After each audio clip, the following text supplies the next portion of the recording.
Thank you for staying with us. Welcome back on the AM show. And we get into our big stories. We're talking about SIM card re-registration. Thorny matter. And now, of course, the other aspect or angle of it has to do with the Electoral Commission saying that we're also going to rely on the Ghana card. But let's get interactive with our guests, especially on the back of that class action that we're laying ahead as far as the court system is concerned. Joining us, Selom Brantier. He joins us via the phone lines, policy analyst with Imani Africa. We also have Kojoga Adawudu, a lawyer, and Sam Jata George, member of parliament for Ningo Pram, also a member of the Communications Committee of Parliament, and then Maximus Ametogo, who is an IT consultant. Gentlemen, for those of you who have joined the conversation, a very good morning to you. Good morning. All right. So Selom, thank you for connecting with us. As of now, as far as we know, the NCA, the Communications Ministry, are going ahead. Some people have had their SIM cards blocked, so to speak. Just last week, over the weekend, we realized that a lot of people were complaining. But then we heard from the head of the legal team at the NCA, who basically put it that some of them are technically not what we see, that some of them went through only phase one of the SIM card re-registration process, forgetting to ensure that their biometrics were taken and all of that. Is that an answer that washes for you as far as the problem, so to speak, that has been created in the system? No, the answer doesn't wash at all. And the reason is very simple. The moment you have a process that is fraught with so many flaws that people do not even know the status of their registration, whether it's point 1 or point 2, and you resort to punitive measures because your assumption is that such people are recalcitrant, then you have lost any basis or any reasoning around what we would call optimal and prudent policymaking. Because the truth of the matter is very simple. Why do you have a process that is so, circuitous, if I should put it that way, when there are far better ways to have optimally done this, where that stage 1 or stage 2 could have been combined into one stage? The process was not properly analyzed, was not properly thought through, was not properly implemented. And yet, in spite of all the warnings and all the suggestions and all the things people said in public, all they could do was to go ahead and pig-headedly install what they call disciplinary measures, because they thought people were rather incalcitrant and people rather did not want to do what they wanted to do the way they wanted to do it. But you see, this is a world where people are very busy. People have so many things to do and all of that. To the extent that the system itself was not built intelligently enough to be able to help people determine what status of registration there was, to the extent that there was no education or very little education to let people understand which level of the registration there was, to the extent that they are relying on one sole criterion for being eligible to do this, shows that this whole policy was one of exclusiveness and not inclusiveness.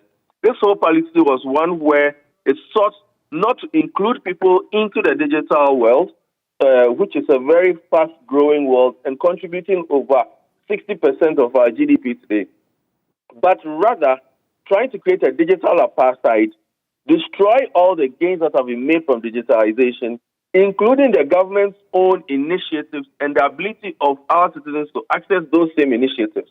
So it is almost basically like we are rolling back time and undoing all the progress that we have conscientiously built up over the last 15 or 20 years.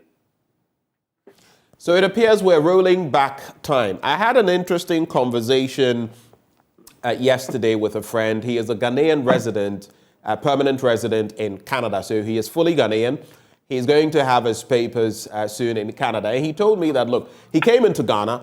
He was trying to get, because he had been away for a while, so no card. He's trying to get a card that is a SIM card. He needs a Ghana card. He doesn't have a Ghana card. I told him there were some ways of maybe, I have read that you can use your passport in such instances. But he had tried to, no avail, without success. And he told me, look, why must it be this way when it comes to, and I'm just veering into the Ghana card situation, because where I'm from in Canada, I have this card, that card, the other card, permanent residency, among others. He showed me at least 3 cards he could use to access the same kinds of services that we require the Ghana card to access here in Ghana. Are we getting it wrong from that angle? Should we be considering other ways, mechanisms of, checking that someone is actually Ghanaian? Absolutely. I mean, there is no jurisdiction in this world where you only have one basis of verifying your identity. In fact, in every system, in every digital system that runs, you always have to have what we call a redundancy or a fallback. In life, there's always a plan B. So in everything we do, we always ensure that there are what we call redundancies or fallback plans. You do not get up one day and say that everybody should only use the Ghana card for everything. What if the whole system collapses today? Are we going to say that then we can't do anything? No.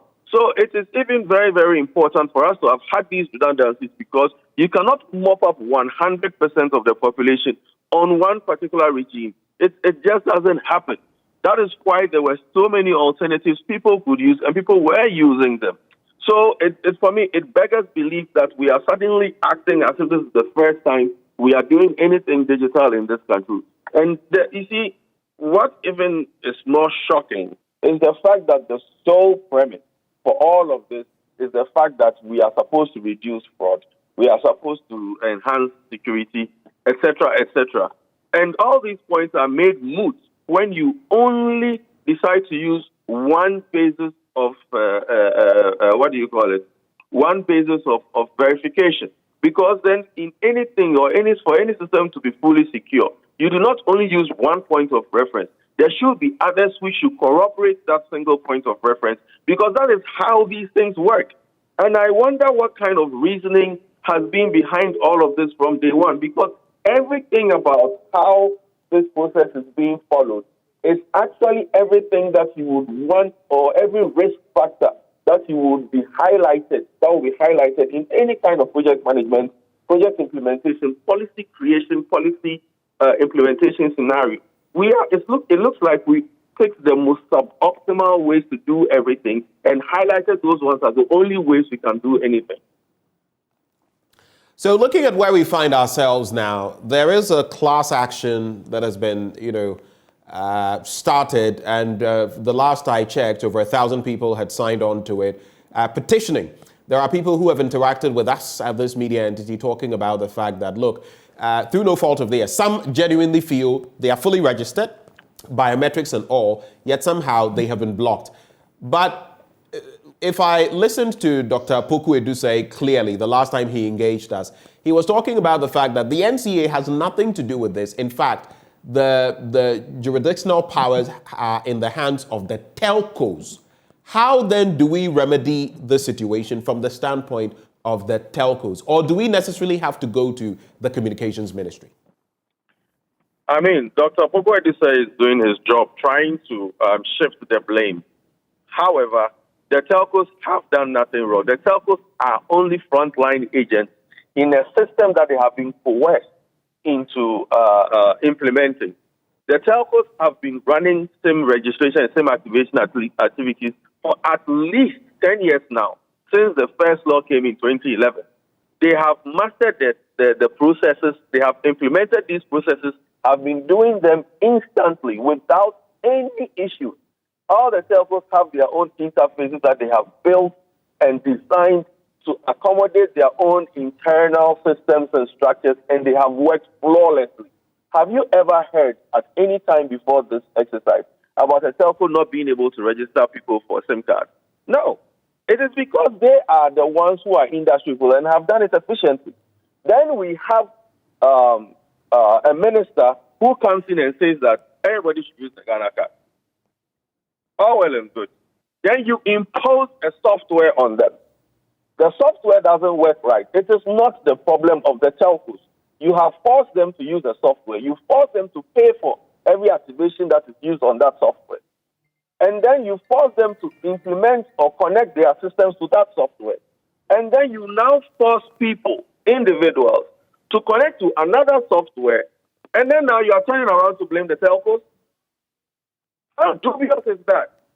Somebody has to pay. That is why we are encouraging anybody who has been who has been affected, or who feels they will be affected, to join this class action suit, because it is high time government understand, or government officials understand, that the fact that they have executive fiat, or the ability to make executive decisions, does not mean that they can abuse it or run it anyhow at high cost, not only to people, but to even the same stakeholders in the industry that contribute to the tax that you require to build this nation. You cannot impose huge costs of people, emotional stress, disruption of business, disruption of social lives, blocking access to essential services, even including critical healthcare and emergency, and expect that people will just sit down and say that it was a technical glitch or it is the telco's fault. Let's not mince words here. The telcos have nothing to do with this. It's all lies on the NCA itself and on the sector ministry, the Ministry of Communication. Because note that in their circular, they said they were imposing disciplinary measures. That is the word they use. The key word here is disciplinary, which means that there's a pre-assumption that Ghanaians are recalcitrant, Ghanaians are stubborn, Ghanaians do not know what is good for them, and therefore they are telling us what is good for us. Meanwhile, there are standard procedures, standard implementation protocols, and things that were all ignored and thrown into the bin, all in favor of a suboptimal system that wasn't tested and foisted on us, the people of Ghana, by people who should have known better, but decided not to do the right thing. So now, if we are here and we are having all these problems post-mortem, it is just very clear and evident that somebody needs to pay for this. And we are going to ensure that there's accountability for those people who think that they can just get up, implement any kind of rule or law, and then use state resources and abuse state resources and illegally charge people for things that were mandated and imposed on them without consensus, without any care as to how it will be implemented, with a devil-may-care approach. That is not how to run a country. And this will be a cautionary tale to anybody who tries that in the future.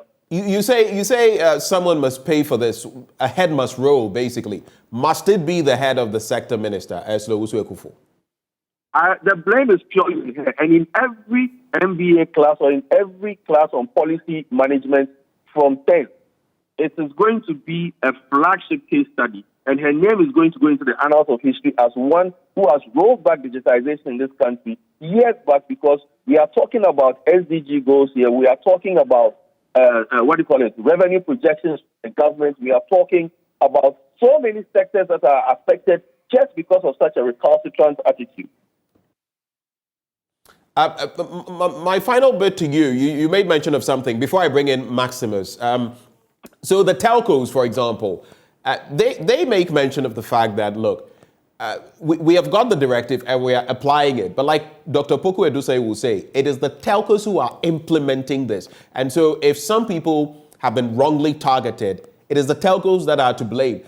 Don't you agree with him on that? If someone has completed the re-registration process and the person is being targeted, that is not the fault of the NCA, and it can't be the fault of the Communications Ministry, can it? I'm glad that you mentioned Dr. Poku Edusei. The same person, when being questioned about who ran the app, you see, you must know something. There are frontline people, and then there are the main implementers, okay? The telcos do not own the same registry system. The telcos were not consulted in the design of the system. The telcos were only made to implement it based on the way the system was designed, the way the system was built, the way the system was, the interface of the system. They are only a service point or like a kiosk, okay, where people can go. So they are only offering to the best of, in the whole infrastructure, they are only offering what is literally a kiosk where people can go and have the service done. The actual service, Dr. Poku Edusei himself said, and it is on record, he said that It's the NCA that owns the system. It is NITA that hosts the database. He said, even when we were alluding to the fact that even on the Google Play Store and everywhere else, a private company called Excel Inc. Limited is the one that owns the system and has published the system on Google Play. He is the one that is insisting that it's the NCA that owns and runs the system under the auspices of the Ministry of Communication. Therefore, if the system has not been designed and built well, how do you tell the kiosk that the kiosk is the one that has the problem? When you buy a drink at a shop and the drink itself is not, what do you call it, is spoiled, you don't blame the shop owner. The shop owner is only an outlet. You blame the company that makes the drink. And in this particular case, the company that is making this vicious cocktail is the NCA, or the institution that is headlining this vicious cocktail is the NCA and the Ministry of Communication. It is not MTN, it is not Airtel, it is not Vodafone. They are only outlets who have been mandated by the NCA to deploy the process. You cannot blame them when your system itself is completely defective, to the extent that even the deadlines, even the timelines that you even profit for the provision of the application itself, you were 24 days late, and yet you still could not even implement the system rightly. And for now, even 30% of all smartphone users who are on the iOS platform or iPhone users cannot even do this. So you cannot look at all of this and say it's the telcos to blame. We must know that there are over 100,000 downloads of this particular application for self-service that have been done, and most of them don't even work well. And all of this, are you going to say it's the telco's fault? No. It is the NCA's fault and the Ministry of Communication. And they have to answer for it. And they will answer for it, inshallah. Put it, you say it's the fault of the NCA and the Communications Ministry, and that inshallah they will answer for it. But let me bring in Maximus Ametogo. This is your area of specialty. You're an IT consultant. Tell me, the way we're trying to implement this SIM card re-registration on the back of a shaky Ghana card system, because we know millions of people, over 1 million people at least, do not have the Ghana card. What are the technical flaws you see in the system in terms of implementation? Thank you, Evans. I think... so this is Benjamin Akakpo. Benjamin, sound like Evans. Right, so we believe that, from my standpoint, right, the whole concept of re-registration, having heard it before, right, this is like the third time we are doing even a SIM card re-registration. Even the whole definition is supposed to be a subscriber registration or mobile number registration, not a card registration. That aside, people are already using the telecom network and infrastructure already. They have their SIMs in their mobile devices that they use to make calls and use data services. They have modems that they use for also data services. So for me, NIA, they've been able to do a very good job, a yeoman's job in terms of registration. They registered millions of people, and from what I'm hearing, they've even linked over 24 million accounts to their system without it being a headline news. The insurance, the bank, the SNIC, DVLA, and a couple of other platforms have been linked to the NIA system without any, issues. But I don't know why a SIM registration or subscriber registration is giving us this much trouble. I use a phone number to register for my Ghana card, and I have to use a Ghana card to register the same phone number. And you see, you have physical locations for registering all these numbers, which are not evenly distributed. We are not even located in polling stations like they did with the NIA card from the beginning. So now people are scattered all over, and with limited, kiosk centers like Salom said, of the telcos, they have to find the closest or the nearest network service center to have their cards registered and their bio data captured, physically. It does not make sense. Technology is supposed to make life very comfortable. Some reasons, the reasons they are giving for cyber fraud and the rest. You don't need only same number or a subscriber number to identify fraudsters online. There are several ways people can create fake identities online for them to perpetrate whatever crime they want to perpetrate online. Right? So why don't we follow the same process of, okay, how the banks did it, how Senate did it, how the passport office are doing it, so that we just have Maximus go enter your Ghana card, put the fingerprint on your thing, let's verify you are the one, these are your numbers, and bingo, you are good to go. You are supposed to make it very comfortable, right? And I always use the concept of the cocoa tree. People own the cocoa tree, government doesn't own it. But if people cut down their cocoa tree or government cuts down cocoa trees that are not infected, you are going to also lose in terms of exportation or in terms of revenue for the country. The minister is not thinking about that. How much are we going to lose in terms of stock time tax, in terms of, e-levy, in terms of revenue, the bottom line of telcos? We are going to lose a lot of money, and nobody is talking about that.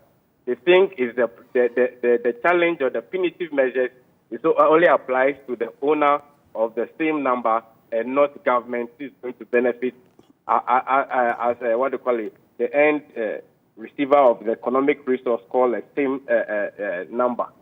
So for me, the whole process design has not been done properly. The app does not even work properly. Aside helping people to use the app and keeps pushing errors when you want to make payments or errors when you want to even create your PIN or your account. How do you design a process where I enter my name, phone number, and all those details, and then you push me to payment, and before you come and take my bio data, when you can do everything from filling the forms to collecting the bio data, and then you authenticate that registration by the payment. Because your main aim is to get people registered or have their SIM numbers verified. That is the main aim, not the collection of the money. So the whole thing has not been designed well. People are doing double payments. Some are even doing triple payments and the rest. So for me, I don't think we factored the whole idea of convenience into the designing of this whole process. Okay, so trust me, what is going to happen is that the biodata or the fingerprint capturing is not going to sync with the NIA database because there are different configurations. And what they are going to do is that they are going to use only the Ghana card number to authenticate your identity, which they could have used from the beginning. Okay, a very quick one, Maximus. Make this very brief for me. I also have joining us in the studio, Kojoga Adawudu, a lawyer. So the app that we have, you've spoken about some problems. Is the app by and large fit for purpose? You can't have any application that is foolproof, that is 100%. Is the app at least fit for purpose when you look at taking your biometrics and all of that, the stage of the process that it has to cater for? Is it fit for purpose? For me, from the way it's designed, I don't think so. Right? Why? Because you are not using it, you are not verifying the input against any database. Right? And then if I capture my fingerprint or somebody else's fingerprint, how do you know that it's mine or not? And then when you're even capturing your picture, you can't even tell whether, you can't even edit the picture. You can't go back and modify it. You can't redo it. So the whole process is not properly designed. Thank you for those, succinct comments. Let me now bring in Kojoga Adawudu, a lawyer. He joins me in the studio. Good morning, sir. Good morning. And thank you for joining the conversation. It's a pleasure. Let me find out from you. We've heard the likes of Selon Brantier, now Maximus Ametogo. So policy analysts, IT people saying that there are so many flaws in the system when it comes to our SIM card re-registration and on the back of using the Ghana card as the sole document that is accepted. But for you, what do you see beyond these flaws that we're encountering from the legal end of things? I think that, first of all, let me say good morning to our cherished viewers. Let me say that I've come through the LIs, the SIM registration, LI, the 2011, look at the NIA registration. I haven't really come across any law that is backing the NIA where they are trying to impose some sanctions on citizens, innocent citizens. I think that what they are doing is lawlessness. It's unlawful and unacceptable because the law clearly defines the rules, what has to be done.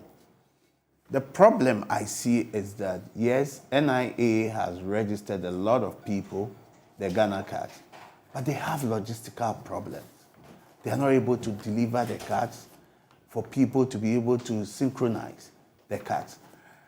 Let me tell you, when I even went through to have my card, went and synchronized my card, I got to the bank. That is stage one of the process. I had even So you had finished. completed stage one. You went to the telco. I went to the telco. Right. From telco, then I went to the bank.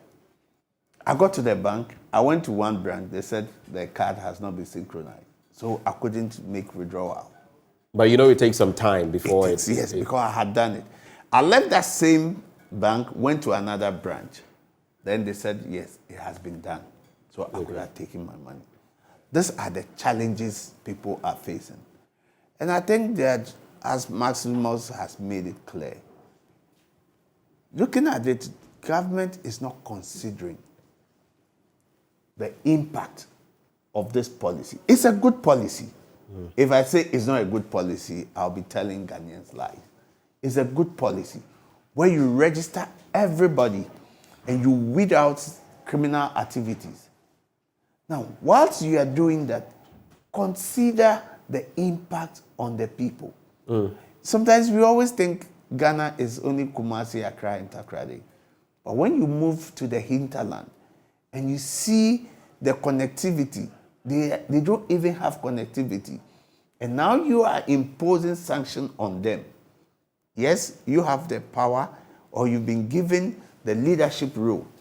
It clearly just tells you that leadership is losing touch with their people, with their grassroots, what they go through every day. I think it's a good policy that has to be harnessed and looked at it. I think in a layman's term, what they were saying, and the minority in parliament and other people have said that, look at the database of NIA, look at the database that the telcos have, and you can synchronize this.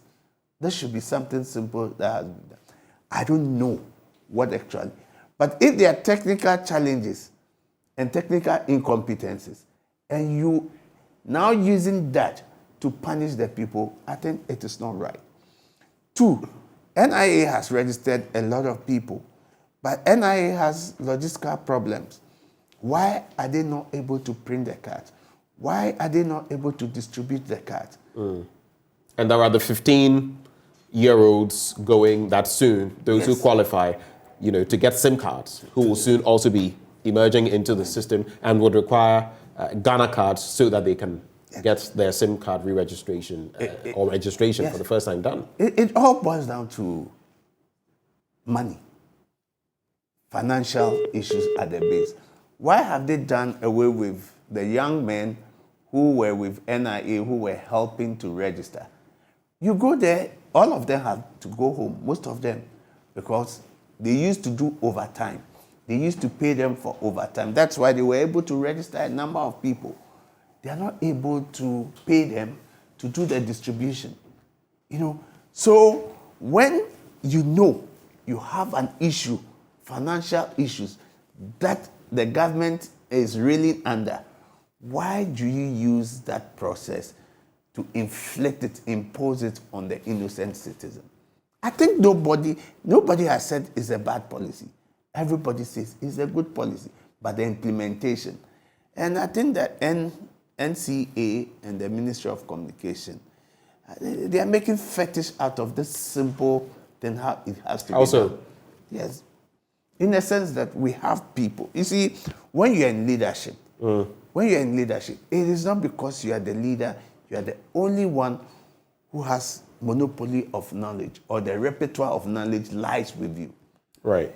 As you've spoken to the experts, now, they tell you the challenges that is fraught with all this. Why don't you bring all these people together? We bring them together. How do we fine-tune the policy? How do we go through so that at least it brings some respite to the citizens? But Kojogo, so you admit that this is a good thing? Yes, you say definitely. that it's a good. I mean, you even started an initiative yourself for a Ghana card system. I remember registering back then. But we now have, a system that is operational, so to speak. Yes, you're talking about the law and the fact that it does not resonate with what we are seeing now. We can look at the SIM registration regulations 2011, LI 2006. We can also consider the National Identity Register regulations 2012, that is LI 2111. If it is illegal, then how come the NCA and the Communications Ministry are actually rolling this out and creating the sort of chaos that the NDC has been talking about, if it were illegal? I believe what the NDC is talking about, it's not about the registration. It has to do with the Ghana card. Yes, the Ghana, it's not even about the Ghana card. It is about imposing the sanctions on the citizen that you've not registered. So these are sanctions that we are imposing on you. I think that is what the NDC is talking about. But that's the same conversation we're having. Yes, it dovetails into each other. Yeah. So it says that register your card. When you don't register your card, ABCD will be the sanctions, right? They will take you off. Now, what is being done is that they restrict your calls. You don't get your calls maybe twice in a week. Right. That's not part of the Even law. data connectivity is also Data connectivity. Is that part of the law? It's not. It says that if you don't register by some timeline, this is what will happen to you. Everybody knows the consequences. Everybody knows the ramification. So if you want to apply the law, apply it to the letter, right? That is the concern that is being raised. So there are two different things. It's not that register it or the NIA, that the law does not back it. The law backs it. But the sanction regime that is being applied now is what we say that, no, it's unacceptable. It's not right. Especially when the problem, the challenge is coming from you as an institution, as a government. Why do you punish the innocent person? If you give him the timeline and you see the long queues people are going, what is causing all this? And that's why I've told you that it is finance, it's financial. And government knows very well that. So financial in the sense that the National Identification Authority does not have the necessary logistics. They don't have the necessary logistics. They don't have the. That has been mentioned before, but the NIA has also said that they are on course. I mean, they've registered so many millions of Ghanaians. So the last time I checked, between 15 to 17 million Ghanaians have their Ghana cards and all of that. I know there is over 1 million of Ghanaians who still do not have their Ghana cards, and you cannot, lose sight of that number. That's a huge component of our population. But when you look at those who have not been registered versus those who have been registered, that doesn't point to, the logistical constraints that you speak of. But have NIA told you that they have a lot of cards that people have not collected? That is true. They have a lot of cards that has not been distributed. But what component of the total is it? No. It's not negligible. If you say this, these are people who live in the hinterland. These are people who the stress they go through every day to make sure they get their Ghana card. It is not their fault. That is why when Selon Branty and the rest says that they will be going to court, they will want to have a class action. My only comment or commendation I would say is that they should make sure that there are people who have been registered and their cards have not been delivered to them, right? Then that is when their rights will be accrued, that you have promised me, I have done my bit of the obligation. Fulfilled my part of the... Fulfilled my part. You have not fulfilled your part. So I'm coming to court for the court to compel you to be able to deliver the card to me. I think that they need to look at it carefully, right? And, I will go for it because everybody is subjected to the constitution of this country. NIA, even government, everybody is subjected to this. So why not? We should always test the law. I am one advocate that I always say, let the judges or the people do their work as judges. We as advocates, you don't fear going to court to lose. When you lose, you also bring some reform. It's not always you go to court and you win.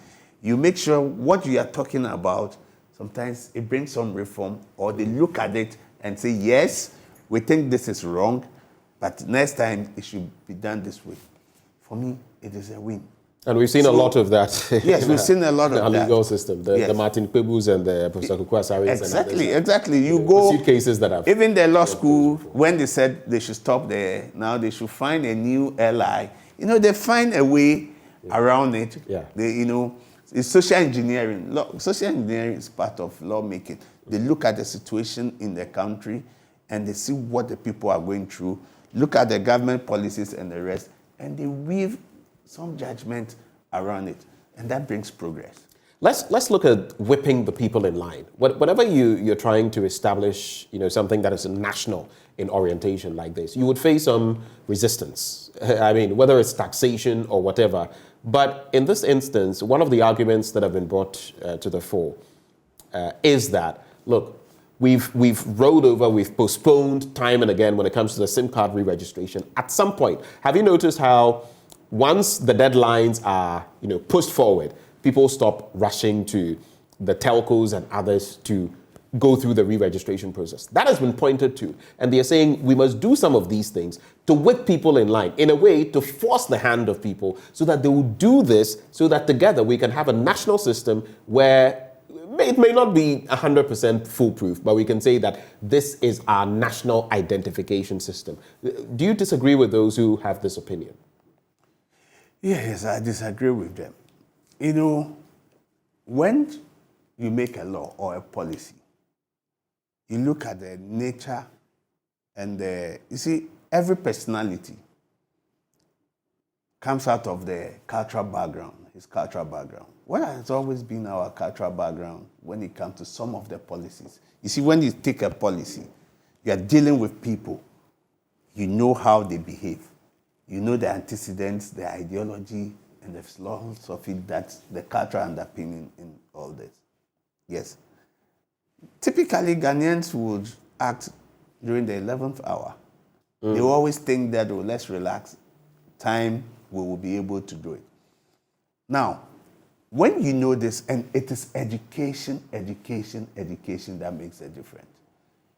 You drum this into the mind of the people, to their ears, and they hear, and they know that at this period of time, we are bringing it. When you don't do this registration, that will be a cutoff point. But when you are not doing education, you bring the policy, you say, it's at this time, it will be a cutoff point for everybody. But the education is not going down. You need to educate the people why it's been done. Like you look at the e-levy policy, right? There had been resistance all over. But at the end of the day, when the policy passed, what has happened? It's been affected. There has been a sharp drop. I think I always ask simple question. So if I don't register my SIM, I know I won't talk. I'll be cut off. But you're losing the communication service tax.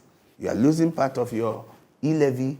You see, those policies, those are the demerits. Right. So if I decide that, okay, you know what, even carrying a phone sometimes is a burden because every second I'm getting a call. I'm not going to carry phone again.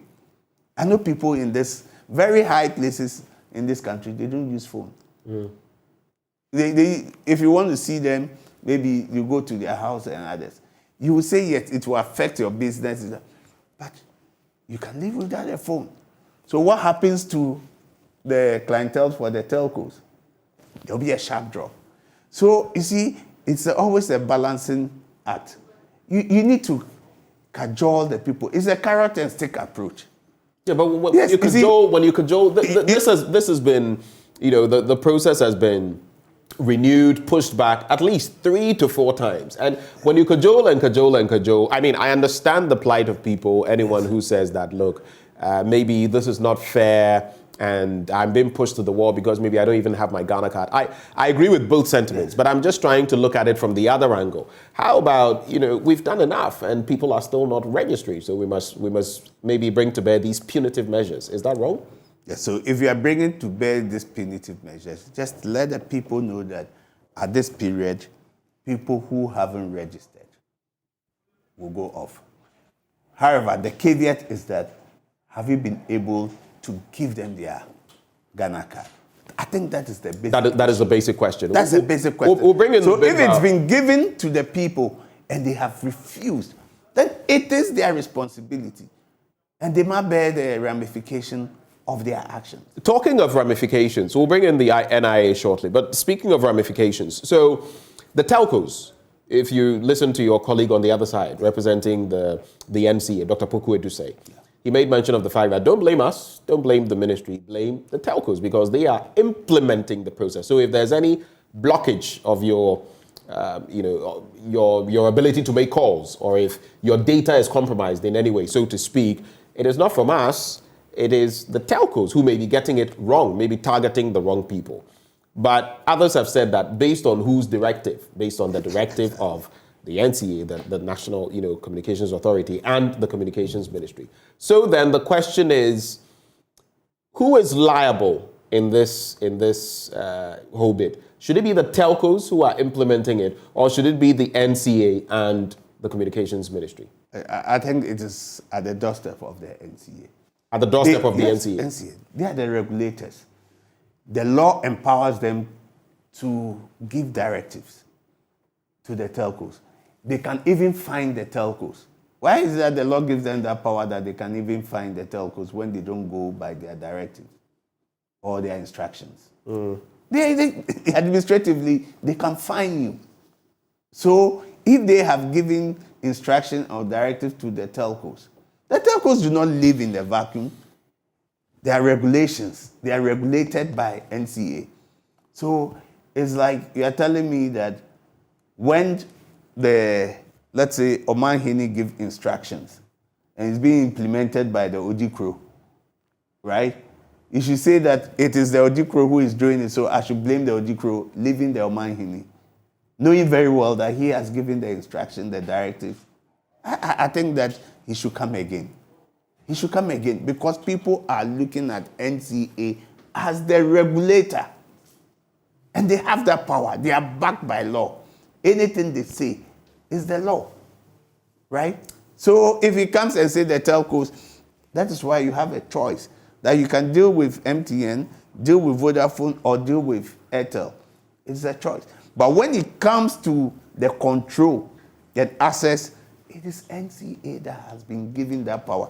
None of the telcos can do anything or even operate in this country without NCA giving them the I have an interesting question for you. Has the NCA as regulator then failed in terms of the Communications Ministry and its directives? Because I recall just a few days ago, Honorable Sam George, yes, posting this, and I'll not read the rest of what he posted because it gets a bit personal, but he says, information available to me is that the National Communications Authority, Ghana, has realized the folly of the directive from the Ministry of Communications and is seeking to quietly tell the MNOs to stop the call barring. From that angle, would you say that the NCA has failed in terms of maybe in its deliberations with the Communications Ministry, letting them know that this is not the way to go? And if they're going to do this subtly, behind the scenes, when, in fact, an open proclamation was made that will block your chips, we shall, in terms of your ability to call, it will be hampered a bit. Your data access will be hampered a bit. Are there any legal challenges with that approach? The law allows NCA to come out with directives and instructions. I always say, yes, Sam George is one of the members on the Communications Committee that has oversight responsibility over NCA and the rest. So if he's saying this, I don't doubt it. But the issue is this. You see, it's only a fool who doesn't change his mind. If NCA thinks that, look, what we have done did not go down well with the people or we faulted, why not come back and say that we think that there have been some challenges with our directives. We are asking the telcos to reverse or fine-tune it. I think it doesn't spoil anything. But when you keep quiet, you think silence means golden. It means that you are accepting the fault, what you have done, and sadly, you want it to be corrected. I think that it will be good to come to the populace and let them know that, yes, we gave an instruction or directives. We think that we did not think through it well. We are fine-tuning it. I think that it will be well with the citizens, and they would even be glad to know that, yes, NCA cares for us. NCA knows that the policy or the directive they gave, there were few challenges with it. But to come and sadly and say that don't blame us, it's as if you don't want to take responsibility. You don't want to be seen to be blamed. No. Every human being, we are infallible. You take decisions. Leadership, that's why I'm telling you that leadership, that's why they have advisors. Right. Yes, people will advise you and say, no, this policy may not go well. This policy will go well. So I think that NCA should be bold and come out and say that, yes, I think we made a directive to the telcos and we are looking at it and we'll fine-tune it, which will resolve the problem so that we'll keep people at ease. Hold it right there. I have some more questions for you, but hold it. Let's also engage, because we're also going to bring in the nationalistic feel about how this is affecting ordinary Ghanaians across the length and breadth of the country. Anas Abit is my colleague, our correspondent in the Bono East region. He joins me with thoughts about how people have been reacting to the SIM card re-registration and the blockage of SIM cards, blocking of SIM cards, among others. Anas, a very good morning to you. Tell me, what is the picture in the Bono East region as far as the implementation of the Communications Ministry directive is concerned?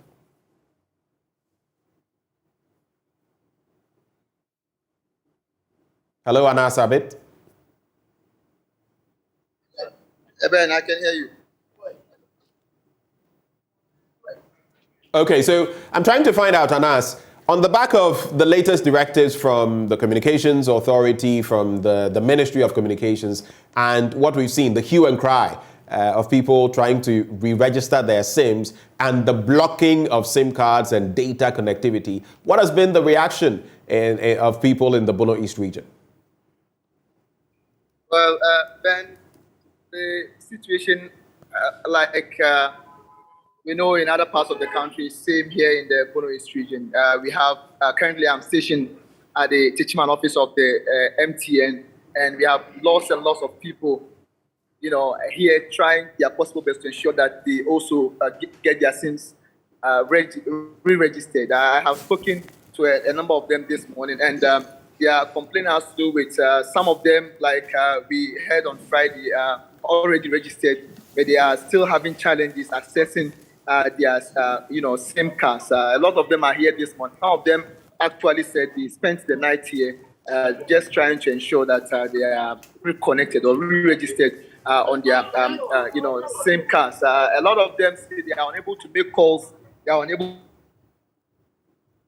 to receive calls, and quite a number of them have money on their phones and they are unable to access it. So that is the major challenge that people here are facing. We have a lot of them coming from other parts of the municipality, the rural communities, all here this morning, their numbers to ensure that they get their SIM cards registered. So the challenge has been same. People have registered, but they are unable to access their SIM cards. They are unable to make calls and they are unable to receive calls as well. So over here, the people we have here, a lot of them have the same issue. Others are also struggling to ensure that they register for the first time.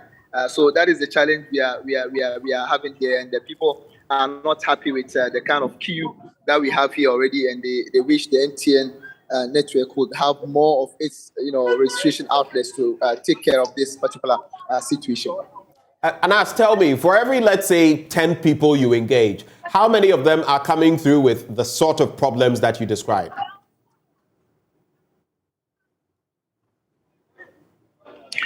Yeah, if you gauge from where I'm standing right now, you could see that about half of those who are currently here having the challenge, some are saying they have already registered, but they have their SIMs blocked partially. Some of them are able to receive calls, they are unable to make calls.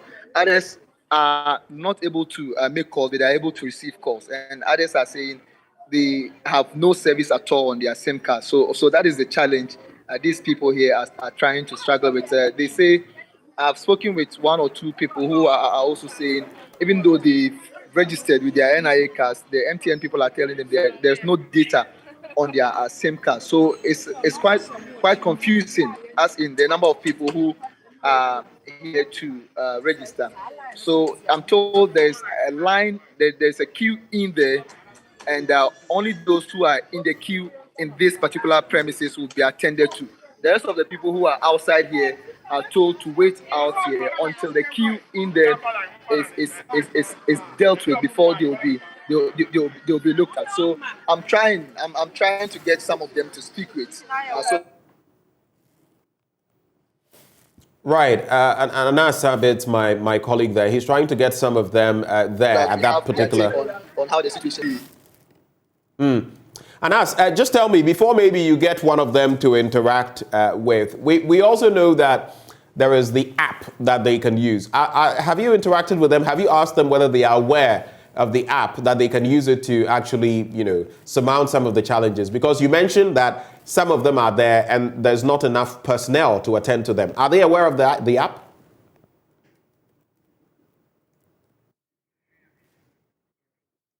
Okay, so for Anas Sabit, the connection is frozen now.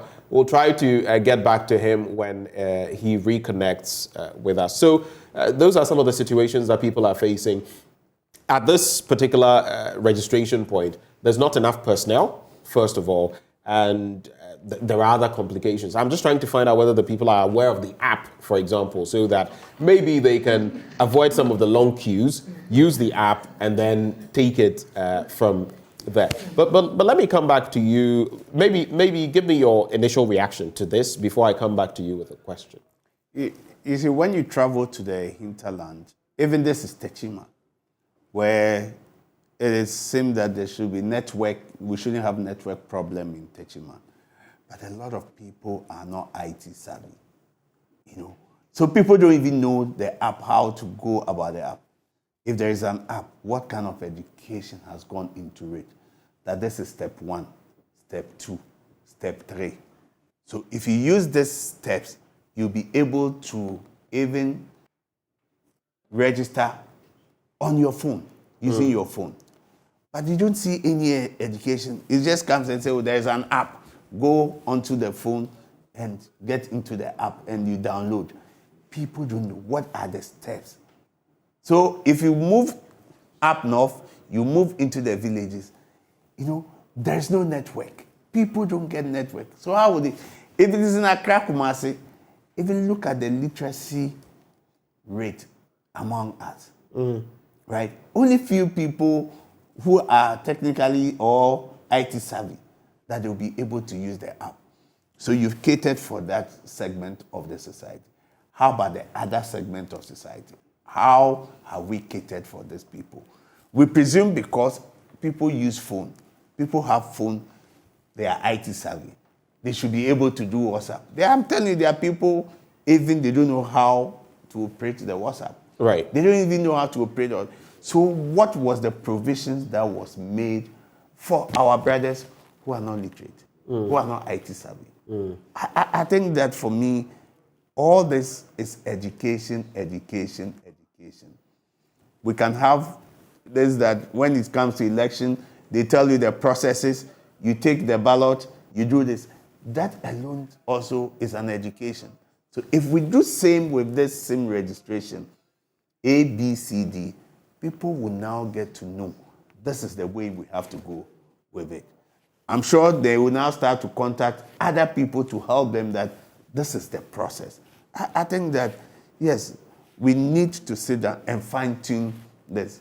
My layman, as Maximum and Seloma Brante have said, yes, they have said, is that let's look at the databases for the two. The database that we have with the telcos, the database that we have with NIA, and synchronize this. Okay. I don't know how difficult it is. I'm not a technical person to say operationally, But I'm sure even if there is some challenges with the app, we have IT persons, consultants who will be able, it is only for the NCA and the ministry to beckon these people and ask them that, listen, can you help us? All right. This is national service. I don't think that they will not be ready to help. I'll come to you with your wrap-up thoughts on two critical issues. Maybe I'll just run them by you. The likelihood of this class action, gaining any traction, getting the sort of results that are required, and then the Ghana card in terms of our electoral process. You are looking at that story on the front page of the Daily Graphic, which says, make Ghana card acquisition process faster. That's according to the Electoral Commission, and why they feel it should be the source document for election 2024. But let me bring in Abdul Ganiyu, Director, Corporate Affairs of the NIA. Mr. Ganiyu, a very good morning to you, sir. Yes, good morning. Right. I'm sure you've heard of all the challenges when it comes to the SIM card re-registration, and a lot of people are complaining about the fact that we simply cannot go on with the process because we don't even have Ghana cards. Let's start with the latest statistics when it comes to those who have attempted registering for the Ghana card, those who have the Ghana card, those who have not picked up their Ghana cards, and the numbers outstanding. Can you give us a breakdown? Okay, so first of all, to say that a lot of people do not have their Ghana cards, I would just want to say that would not be very correct. If correct me if I am wrong, if per the latest data I have, if over 1 million people don't have their Ghana cards, whether they have not registered, not been able to go through the registration process, or they don't have their cards or something. Okay, all right. What does that mean? Let me just put out the latest statistics so that it will deal with whatever the concerns are in terms of people who have registered so far. Now, for people who have registered so far, right from the start, what we call pilot registration up to this point, we have registered 17,151,488 Ghanaians, 17,151,488. We have printed 16,623,000. Okay, so printed 16 million. 623,000. 623,000. All right? Right. And then we have not printed, cards yet to be printed are 528,360. 528,360. And cards that have been issued, out of the printed cards we have currently put in the hands of Ghanaians, 15,859,251. 15,851,251. Cards that are yet to be issued, meaning these cards have been printed but not issued. The individuals have not gone for those cards. We have 763,877. 763,877. And this is as at the 9th of September 2022. That's last week, Friday. These statistics keep changing, and we update that on the website every week, the week ending Friday. Right. So these are the statistics we have so far, Benjamin. All right, so let me just walk our viewers through this. So basically, I may get some of the other small numbers wrong, but 17,151,488, that is those who have gone through the registration process. Then Exactly. Printed, 16,623,128. That is what has been printed out. For those yet to... so 528,360, that is those yet to be what? Registered? To be printed.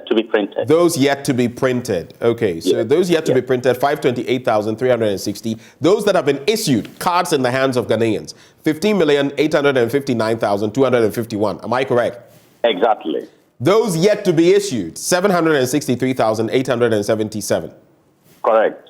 Okay, so of the 17 million people who have registered, what it means then that while we've printed 16 million, we still have an excess of 763,877 that is yet to be issued. And then we also have those yet to be printed, 528,360, which adds up, even with this, it adds up to the over 1 million that I was talking about.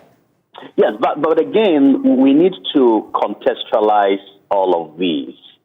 If you look at the 763,877, those cards have been printed, and they are in the respective regional and district offices across the country.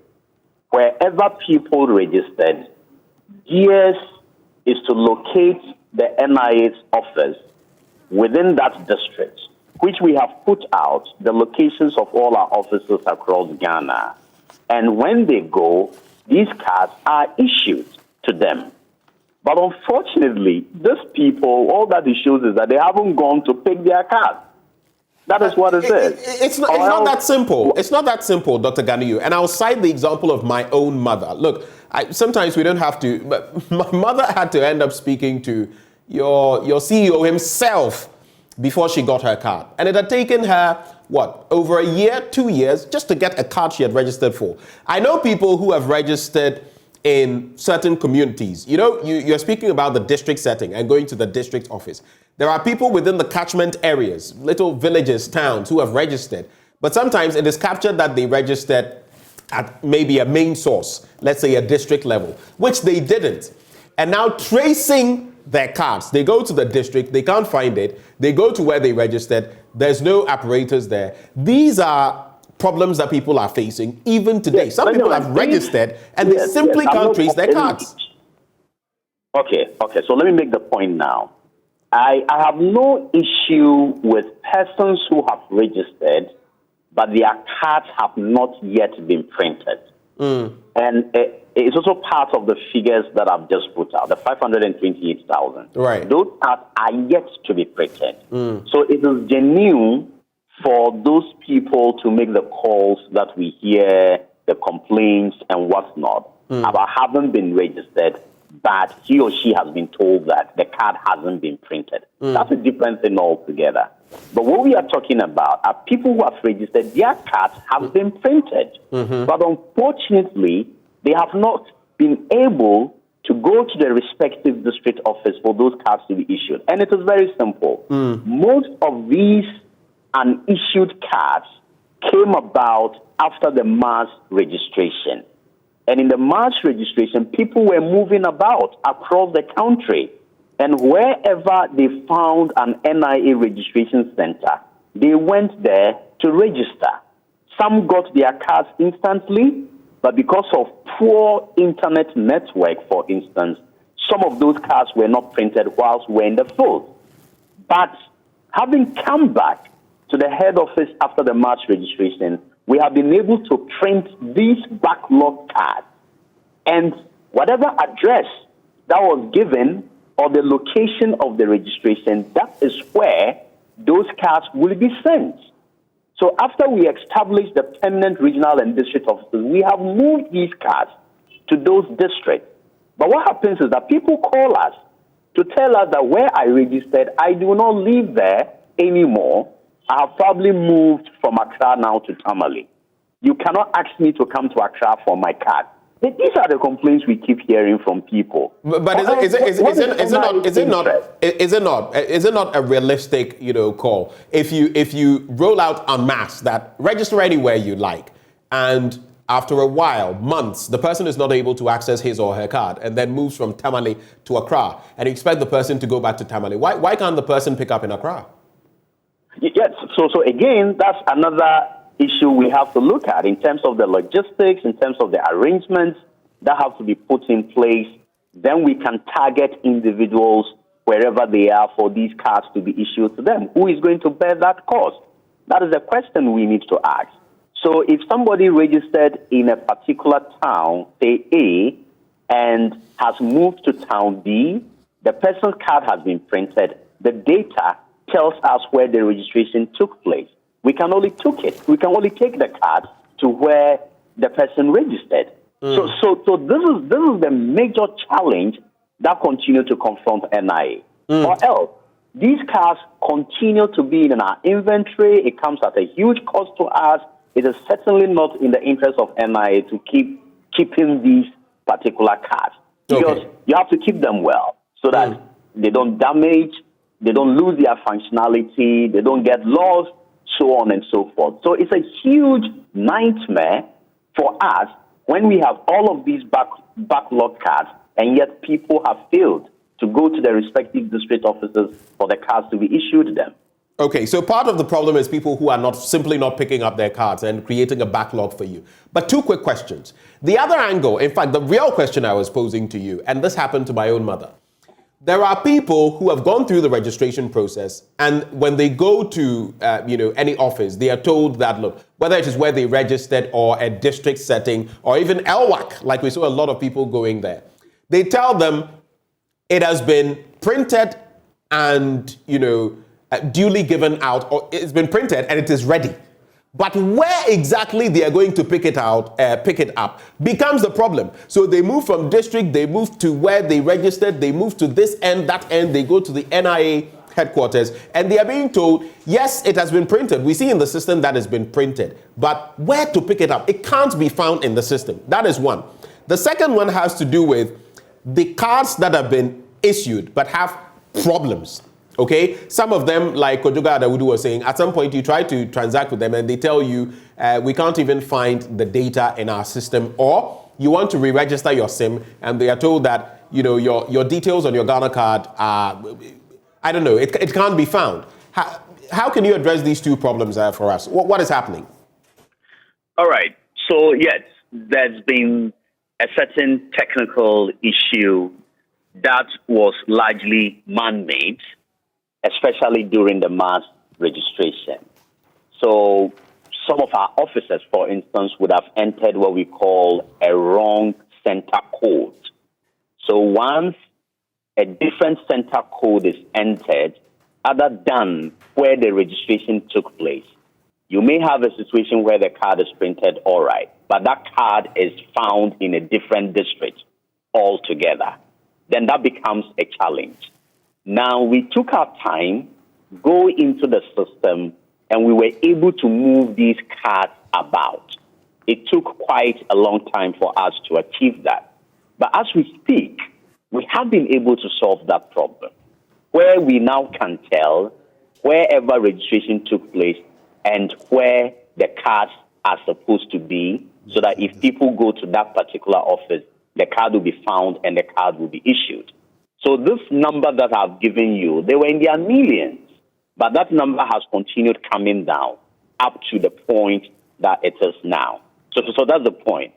Now, the other issue in terms of, let's say, card replacement, the crowds that you were seeing mostly at LWAC Sports Stadium were people who had lost their cards, and they were now coming to the NIA for those cards to be replaced. What we have done in the last couple of weeks is that we have decentralized that service, that if you go to all our regional offices, updates of personal record and information is taking place, and then people who have also lost their cards are able to now apply, get a replaced card at the regional office and also at the district offices. And I'm sure that some weeks back, if your cameras went to the LWAC Sports Stadium, they would have seen quite a lot of people milling around just to seek these services. But it is happening no more because that service has been decentralized. Now, there are also people who are in possession of their cards. They go to the telcos. The telcos tell them there's no data on your card, so on and so forth. But per the NIA system, that card is correct. And when people bring those cards to NIA and we check it in our system, we have always found that there is data on the card is valid. And when we tell those people, go back to the telco and tell them that NIA has checked and they say, my card is valid, my card is data. And when those people go and the telcos take another look at it and they do it again, it works for them. So we have constantly told the telcos what they need to do, the kind of systems or infrastructure they must have in place that can read whatever data that is on that embedded chip of your Ghana card. So these conversations continue to take place. And I know that people who are listening to us will testify to this, that when they have come to NIA and we check, there's often data and the card is valid. Where there's a genuine problem, the problem is so genuine that indeed that card, there's no data on it. NIA has had to do a reissuance of that card to those people. But those are very few numbers. I mean, absolutely exceptional. But for most cases, we have found data on the card is valid, and then it does work. So that is what it says. To address these ones as quickly as possible, and then I'll bring in my colleague as well as we take a look at some of the questions that have been put on social media. First of all, mention has been made of the fact that you are logistically constrained. You don't have the resources to accelerate the process. One, is that correct? That is the first point. And two, so the Electoral Commission has made mention of the fact that they will soon be the Ghana card will soon be the only form of identification required for voter registration, and that they want you to accelerate the process. Can you meet their demands, especially as so many people don't have their Ghana cards? And finally, what are the timelines if you are going to meet their demands? So 3 quick questions. Logistical constraints. Is it correct? Are you cash-strapped? In terms of logistics, obviously, I have to admit, and I believe is the case for a lot of other state institutions, we cannot say that everything is in place.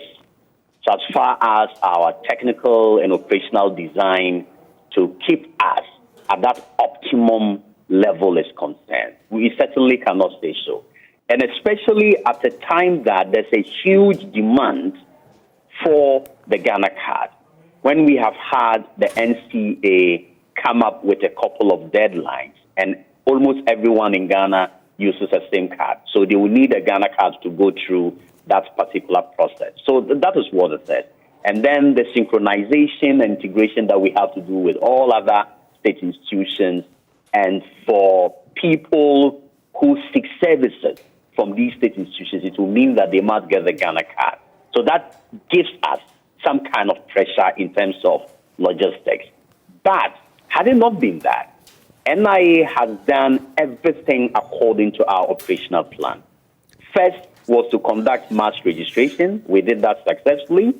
Beyond that was to set up permanent regional and district offices to facilitate what we call continuous registration. We have done that as well. But as you find these state institutions come and introduce their own deadlines, then it brings pressure.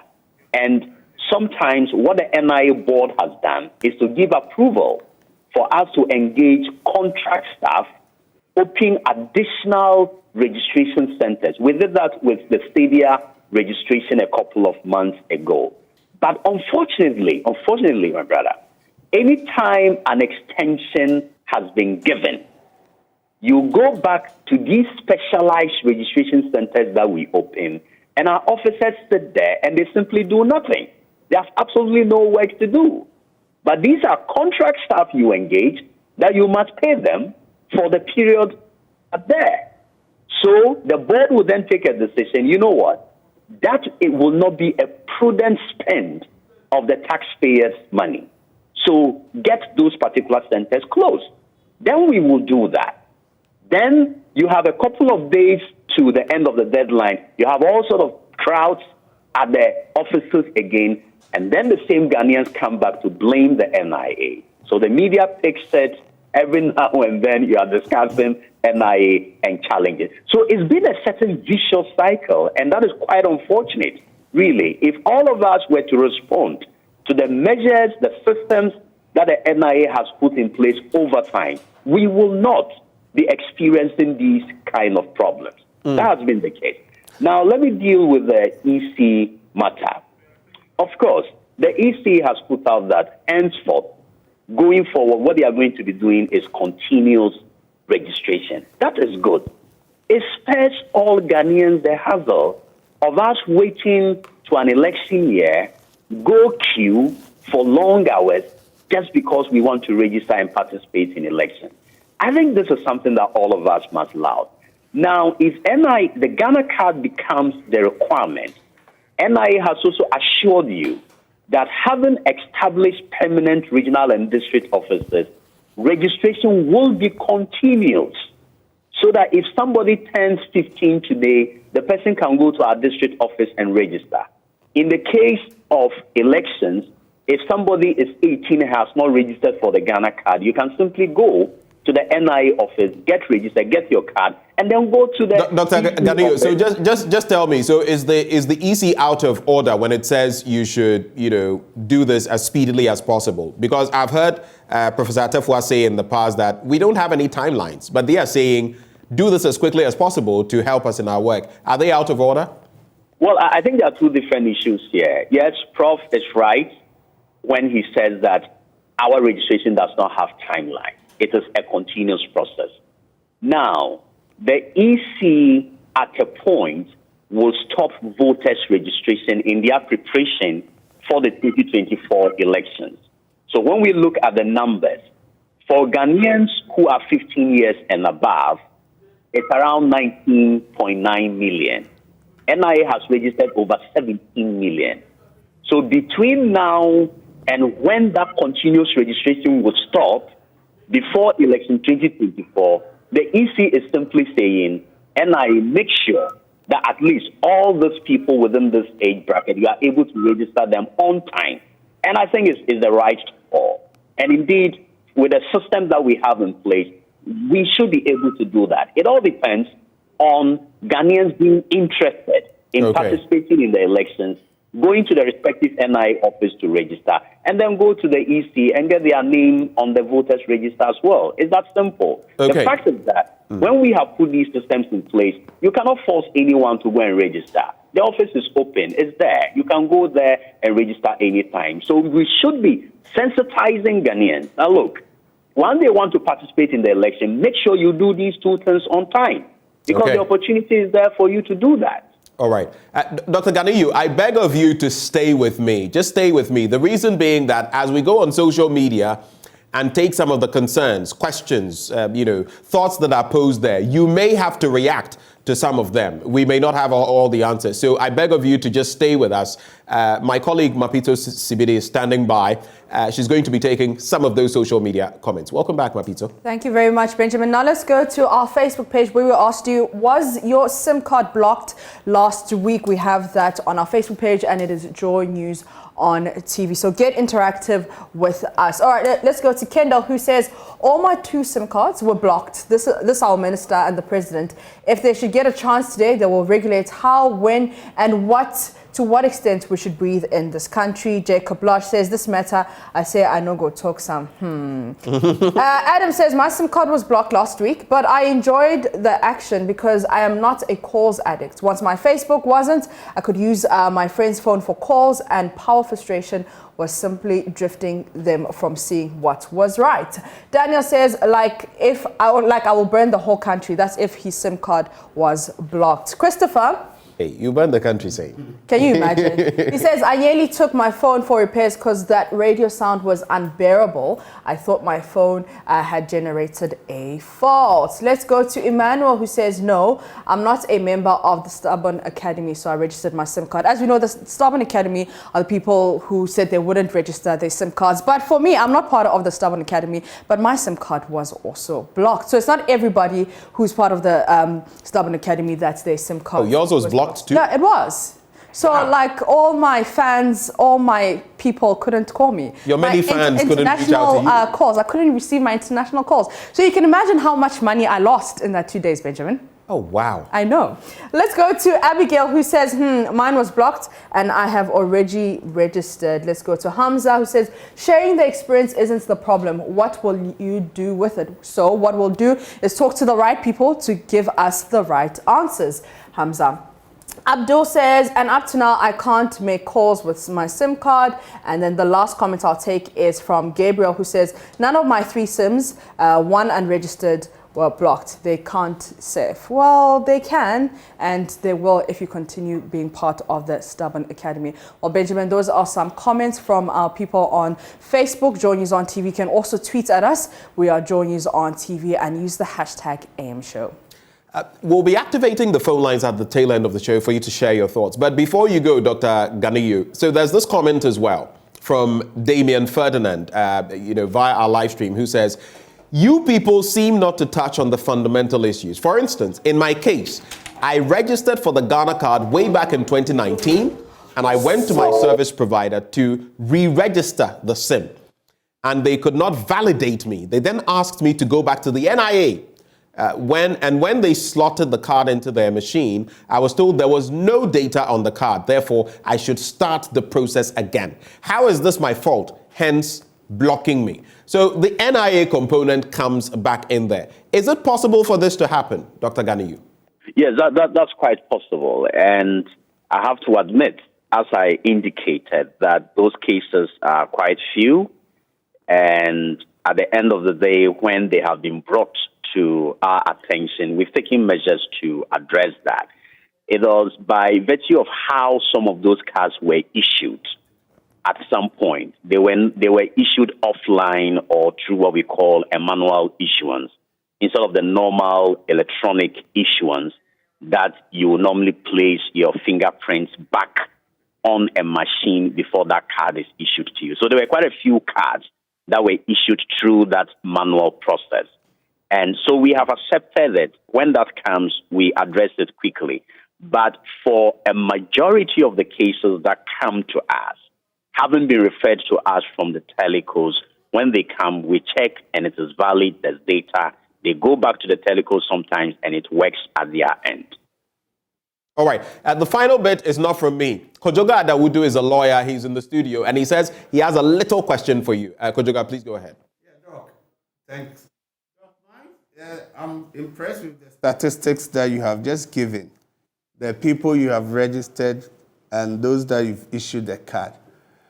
What is the disconnect? Because on the ground, it doesn't seem the statistics you've given, it is practical, it's working on the ground, and on the ground there is a different scenario we are seeing. What do you think accounts for this disconnect? Yes, lawyer, I don't think there's a disconnect. The fact is that when people have concerns, even if they are in their tens and hundreds, or even say in their thousands, they are surely going to talk about it. I don't want to say noise, but whichever form they express it, we would see it. And I believe that's exactly what we are witnessing. But you should take this off over 17 million people who have gone through the process and over 15 million people currently having their cards. Just imagine if this wasn't the case. There certainly would have been chaos, far, far more than what we are currently witnessing. So we as a state institution are extremely concerned, even if it's just one person, two persons who are going through some stress because they want to get a Ghana card and then go back to go through these other processes. It's certainly a concern to us, but there's absolutely no disconnect at all. I mean, it's a matter that we all would observe naturally. Aggrieved about something, they'll talk about it in a manner that you would feel that there's so much chaos in the system, but that exactly is not the case.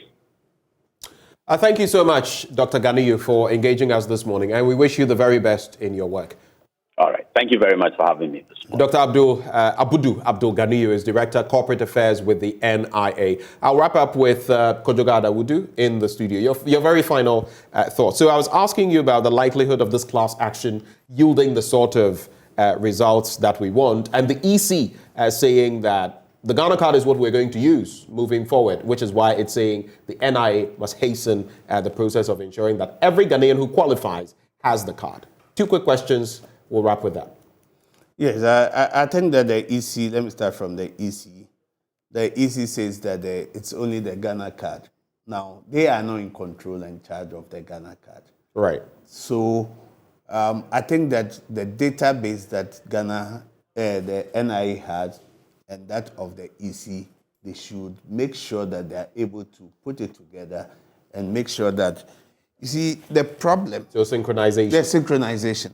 Secondly, if you are saying that moving forward, it is Ghana card that will be used for I think it is a good thing. It will not enfranchise anybody. But if you are saying that the existing voters, if you don't have a Ghana card, then you cannot vote. That is where I think the issue is. But continuing to register, Ghana card becomes what it's used to identify you as a Ghanaian. I think that is okay. But the problem that I think EC is not communicating well, if that is it, is that it is for continuous registration, but not for people who have registered already, that will be the requirement. So if I have an EC voters ID card, and now you say that I cannot use my voters card, which you have used, I've been registered already, until I get a Ghana card, I think that is where the challenge is coming from. And they should educate people well. I think there are series where let the citizens know. They should encourage it and explain. I'm sure this had been one of the issues where the IPAC used to work very well and they discuss issues. So they should look at how they can strengthen the IPAC, because the IPAC would tell their people what happened and the EC would also explain. I'm sure that would, demystify all the issues around the Ghana card and elections in Ghana.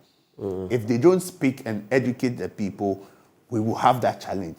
And the mistrust and the suspicion between the political parties and EC will be something that would continue. Okay. Yeah. All right. Thank you so much. Kojogo Adawudu is a lawyer. He joined the conversation. Earlier, we had Maximus Ametogo, an IT consultant. We also had Selom Brantier. He's a policy analyst with Imani Africa, also the leader of that class action against the Communications Ministry. And a short while ago, you heard Dr. Abdul Ganiyu, who is PRO for the National Identification Authority.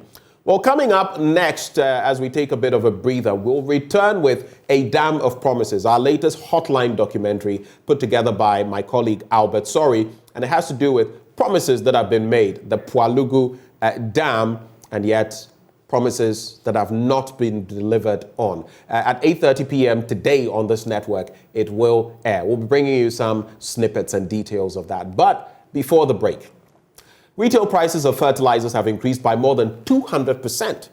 Now, there is a real threat to the availability of basic food crops in the coming months, as farmers are unable to buy the needed fertilizers. Farmerline is supporting farmers by making affordable fertilizers available to them through a discount program. All they are asking is an invitation to you to also support them by donating 10 Ghana cedis or more to raise 1 million cedis to reach over 25,000 farmers within this season.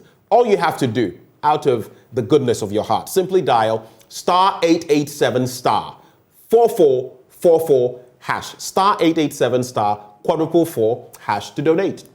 Your donations go directly to the farmers and directly towards food security in Ghana. And that is what we all want. So how about you donate? We take a breather. When we return, more on that latest documentary.